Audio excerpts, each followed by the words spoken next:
expectations are not only there, but they're shifting expectations, if I'm understanding you correctly. And then there's also this other piece where we might expect a man to know intuitively, automatically, what our expectations are without communicating them, right? Ah, yes, you just said so much there. Well, women, one of the things women say the most is, it doesn't count if I have to tell you. So women have expectations, and those expectations sort into some different categories I'm going to recommend. And all of them should not have to be spoken. Everybody knows. Any decent person knows you call if you're going to be late. Why should I have to ask somebody to do that? Mm-hmm. Right? Everybody knows that. Right. Common courtesy. Yeah. And not knowing that when a man is focused, he's late because he's focused. So he doesn't even know he's late until after he's really late. And he comes, actually, we call it the breaking point. So his consciousness comes up through this, it breaks through his focus, and he's like, oh no, I was supposed to be there a half hour ago. But we're mad, and we think he's flaky, and he doesn't keep his word, and he's a jerk, because he should have called us when he knew he was going to be late. Well, he knew he was going to be late when he looked up from what he was focused on and was a half hour late. He called you exactly when he knew he was going to be late. So he probably had tunnel vision driving down the road, just thinking, I've got to get there, I've got to get there. And that was his focus for that moment. Yeah, or he maybe hasn't even left yet because he has a result to produce. Mm-hmm. And testosterone creates in the brain this ability, it's not even an ability, it's automatic, to screen out everything that's irrelevant to that result. And so let's see, so you got married when you're 43, that means you're 53? Correct. Okay, so I'm 56. So your brain is doing what my brain's been doing for a good 10 years, where as your estrogen levels are falling, you are gaining a greater ability to focus, which means there are things that you'll see in your environment. You'll notice it. It's not like you're tripping over everything. But what your brain does is just screens it out as irrelevant. So this is how men step over socks all the time, because the sock is relevant to what it is he's focused on. It's not that he doesn't see the sock. It's just not what they would call actionable. So the great sock mystery is solved. Yes. Or the putting the trash by the back door so that they'll take it out on their way to work, and what they do is move it. Yeah. So I mean, that area that we're talking about is actually, I mean, I have days and days and volumes of what men and women expect of each other that's not really fair to expect or logical to expect when you understand how different we are. But the thing that I want us to start paying attention to is that the whole domain of expectation is a loser. And if you think it, can I explain this to you? Is this cool? Please. Okay, so let's say that there's a whole spectrum, right? And on one end of the spectrum are your expectations that are completely thwarted, dashed, betrayed, disassembled, right? You're so far in the negative, right? So you could be way over on this end with your expectations being met, or you could be somewhere in the middle where he's supposed to be here at 8 o'clock and he's here at 8 o'clock. He met that expectation, right? And you could have also on this end where an expectation is actually exceeded, that is blown away, that he said he was going to take you someplace fun, and it was more fun than you ever had in your whole life. Oh my gosh, right? So, or you asked him to listen to you, and you thought that meant he'd listen to you for like 20 minutes, and 2 hours later, he's still listening. oh my gosh, right? So we can have expectations that are exceeded. We can have expectations that are completely disappointed. And we can have expectations that are met. And we can have everything in between. Okay. You see it? Yes. Okay, so this is the thing. Wherever they are in that spectrum, they still do the same thing. They still have the same effect. And the effect is that they breed. They're like a virus. So, for example, my husband, Greg, we started dating 25 years ago. Probably like this weekend, 25 years ago was our first date, right? Yeah, pretty cool. Greg is regularly inventing new ways to make my life better. Oh.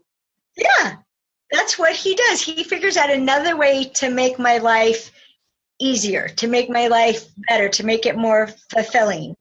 And he thinks these things up. He just invents them. And then he does them. And it's amazing. Wow, that is so cool.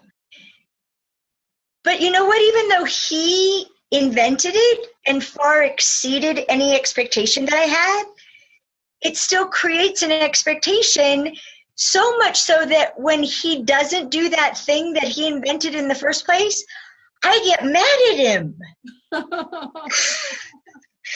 Like, right? Like, so the expectation that exceeded my expectations, now it becomes the norm. It moves from a surprise and a delight to, oh, now that should happen. And if it doesn't happen, then I end up being upset because he has failed my expectation. Right. You see it? Yeah. Now, what else happens, though, is it all depends on how a person thinks. So you might have someone who exceeds your expectation, and because of your own mindset and wounds and history, that may create the expectation of, okay, so where are they going to disappoint me? Right? We assume it's going to be made up, right? Like, oh, that's too good to be true. Something bad's going to happen. So now they have another expectation from an exceeded expectation. Or let's say someone fails to meet your expectations. Well, that could breed an expectation that they're always going to fail that expectation. This person's hopeless. They're a jerk. Right? And so you're just waiting for them to disappoint you again. And so then you have this attitude, and they can tell, and why should they work harder when you've already got them in the doghouse? Right. Which then now they can meet the expectation that they will fail your expectation again, which then will still create more expectation. Or you can have the opposite. One of the things that women do a lot is think that if a man fails your expectation, now what he's going to do is try harder. And especially if you really let him know how badly he failed, right, and how upset you were about it and how terrible that was. And if you make sure he knows that, then for sure he's going to work harder to make up for it. Yeah, so the beatings will continue until the performance improves. Right. Yeah, and to us that makes sense actually, because women change their behavior when they're criticized. Women try to make up for disappointing people. They hate to disappoint people. They will respond to being held to account for meeting someone else's expectation. And this is actually one of the things I have to do in my company a lot, because when a woman doesn't do something that I need, she'll go, oh, I'm sorry, I'm so sorry. Like, you're not allowed to say that. I never even asked you for this. You can't be sorry. You didn't already do it. But that's what a woman will be like, oh, I'm so sorry I didn't do that already. Oh, I should have thought of that. Right? So we have expectations of ourselves as well. And this is one of the things I propose to women is, what if you're having a relationship with yourself? And mostly what you do is fail your own expectations. And then, so then what you do at New Year's, right? What you do at New Year's is double down. Yeah. Right? So I got to work harder. I got to try harder, right? I got to do better at that to meet your own expectation of yourself. Right. Can you see how doomed we are? Yeah. Wow. It's so fascinating. And so I think the question I'm asking, and probably a lot of women also listening are asking, is, so what do we do instead? How do we learn from this and create new possibilities? Wow, this is so fascinating. I've never thought about expectations from this point of view. It's just fascinating. Expectations, I've been working with it for over 20 years, but it was only recently that it became clear that that is the basis of our relationships. And not just our romantic relationships. We have expectations of our parents and our children and our friends and our coworkers and somebody in line at the bank. Well, most of us don't stand in line at the bank anymore, the coffee shop. We have all these expectations. And to us, they're just what should happen. And everybody knows that should happen. And many of the things we expect, we also think we're entitled to. So if it doesn't happen, it's personal and it's an affront. Yeah. Do you know? It's a terrible, terrible thing. So years and years ago, we could see that when a woman asks a man for what she needs, and it's also true for a man asking a woman for what he needs, is that if you ask with the expectation that they owe this to you, you're not really asking. What you're doing is demanding. And if you just think about how you are in the face of a demand, right? Even if the moment before you wanted to give that person that, as soon as they demand it of you, it takes up all the space for giving. And all you're left with is you can either resist the demand or you can submit to the demand. And resisting is going to cause problems, right? Mm-hmm. Submitting is going to cause resentment. It's going to cause disempowerment. It's going to be emasculating for both men and women. So it's not sustainable. And so anytime we're coming to another person with an expectation that we think they owe to us, that we deserve that from them, it's going to be set up to fail from the beginning. Can you see how it does that? It's like it's a buzz killer, a love killer, a space killer, a romance killer. Blech.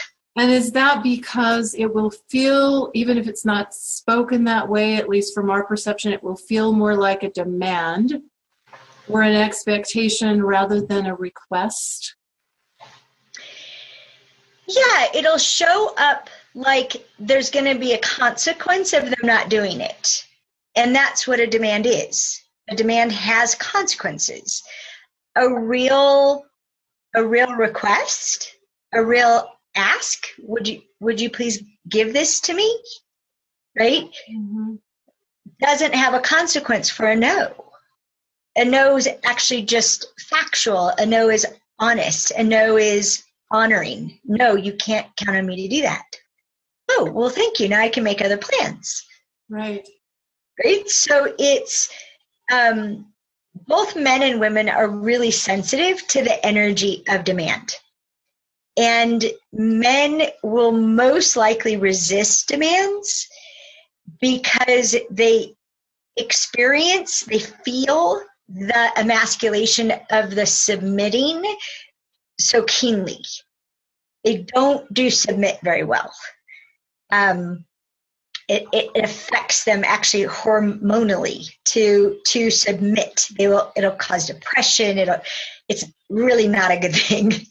But here's even more of a problem, Michelle, is that for both men and women,